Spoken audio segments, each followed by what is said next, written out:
Hi there, Charles Rivera here, and in this video I'm going to show you something that's kind of a common question. A lot of people seem to be asking this. I see it a lot on YouTube and on different blogs and forums and things, and people want to know, how do you match up or how do you sync the audio and video together if you record them separately? Because as some of you know, I don't use the microphone for my camera. Like, I don't have my mic plugged into my camera. I have my microphone plugged into my external audio recorder back here, my Zoom H4n. So here's the wire running to it. So over here, I have my 550D T2i DSLR camera set up, and it's recording the video. It actually has audio coming through it still. And over here, what I'm using to get the best audio quality is my Zoom H4n. So after I'm done shooting this video, I have two files. I have one file from my DSLR camera, and I have another file from my Zoom H4n from the audio. So the question is, how do you match the two of them together so it makes one video where the audio comes out the right way? And there's actually a little bit of a trick to it. Now there's a simple technique you can use for actually syncing it, and Hollywood has done this for a long time for making their films, but they use a device called a clapboard. And that's that board looking thing that you've seen before in shots, how they hold it up and they say, you know, take 3 or whatever it is, and they clap the bottom down or clap the top of it down like that. And when it claps, it makes a loud pop sound. Well, when that pop sound hits, it causes audio spikes that you can actually visually see when you're doing your editing.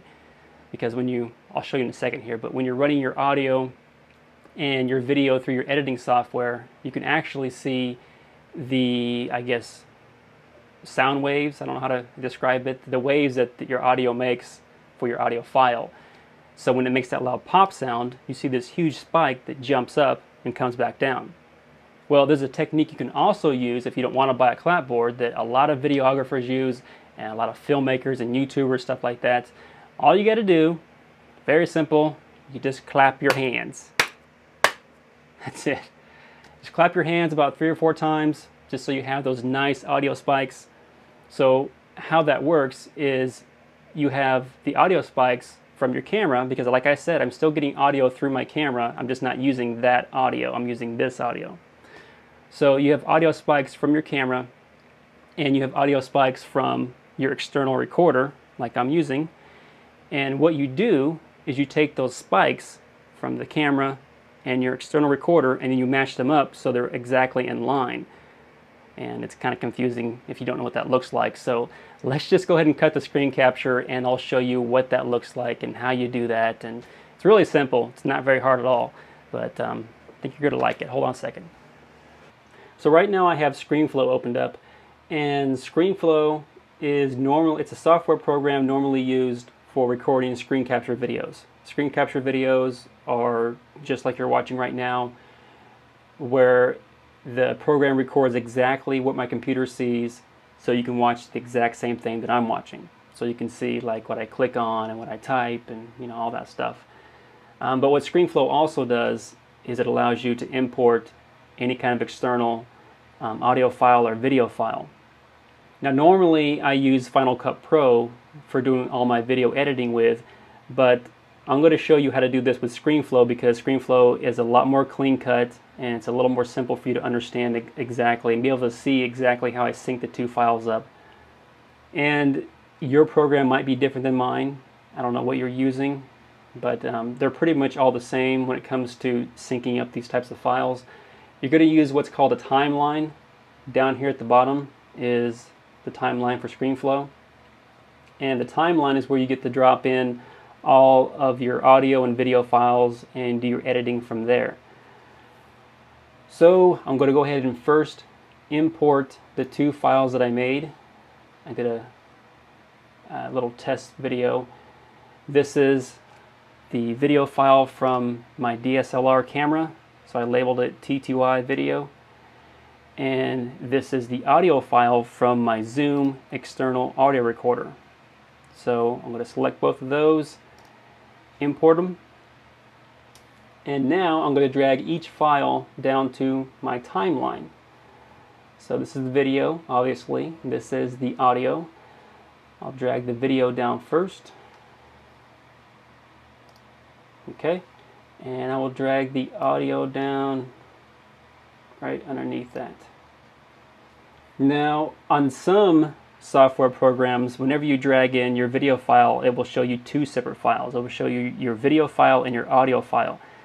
Now, remember, like I said, when I recorded my video with my DSLR T2i, I was still using the built-in mic just for syncing up the audio purpose. So the built-in microphone was still recording audio. So the audio is in here. I just need to separate it. You probably won't have to separate it on your program, on your editing program, but on ScreenFlow you have to. So I'll just click on Detach Audio. Okay, so just so you're not confused here, this is the video file. This is the audio that came from the video file, because it says T2i. See, the same. And this is the Zoom external audio recorder. This is the audio file that I want to keep. This one I don't really care about. All I really want to do is visually be able to use both of these files to match up the audio spikes. Alright, so if you look at right here, you can see these three little spikes. You can see them up here, and I have them later too. And these are the spikes that we're going to match up. Actually, when I first did a test run here, I kind of messed some stuff up. So I had to redo it again. I had to reclap my hands to make it look a little better. So let me just delete off this first half, because we really don't need those for this purpose of the video.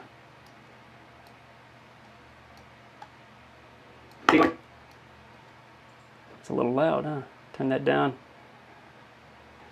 Okay, so I'm going to take my audio file, and well, actually let's zoom in closer here. I'm going to zoom in as close as I can possibly get.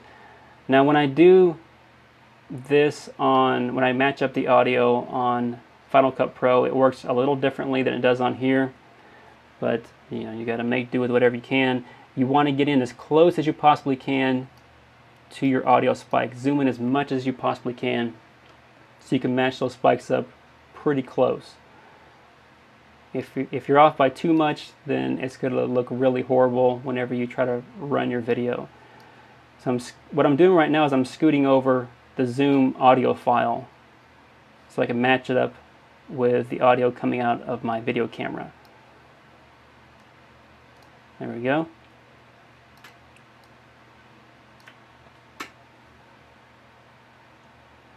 There we go. So you can see it's pretty close lined up.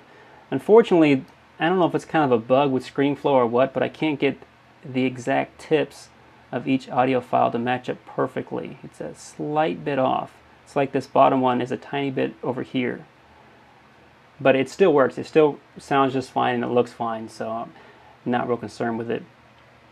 With my Final Cut Pro software, it matches up perfectly, but with this one, it just doesn't seem to look like it's perfect, but it does sound perfect, so I guess that's fine. Okay, so they're both matched up, and that means I don't need this file anymore. This is my file from my T2i. I can go ahead and delete that. And I'll just trim this up here.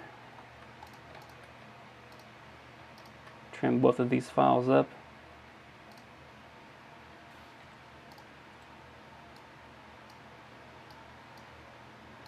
Okay, now I can scoot them back over.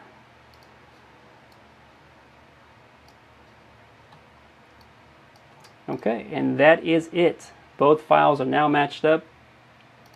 I got rid of the file that came out of my my camera, my audio file that came out of the camera. I didn't need that one. All I need is the nice clean one coming out of the Zoom.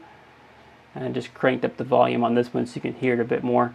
I don't have my computer plugged into the Zoom, so you're not going to hear crystal clarity, however you say it. You're not going to hear really good audio that sounds perfect coming out of this, because I'm actually going to just hold up my microphone to the speaker and you can listen that way.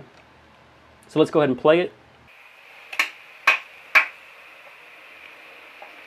Alright, so this is a quick little test to show you how you sync up your audio and your video. Just showing you what it sounds like, and hopefully everything matches up really well with my lips and the words are coming out right. Okay, so that's it. As you can see, everything matched up pretty good. And like I said, all you're doing is just pretty much matching up those two audio spikes. You have your audio from your video camera and your audio from your external camera, and you're sliding them right over each other, or one over the other, so you can get the exact alignment of those visual spikes. And that's it. It's a real simple technique. Just clap your hands, match the spikes up. Hope that helps. Hope you understand how to do that, and I will see you next time. Take care.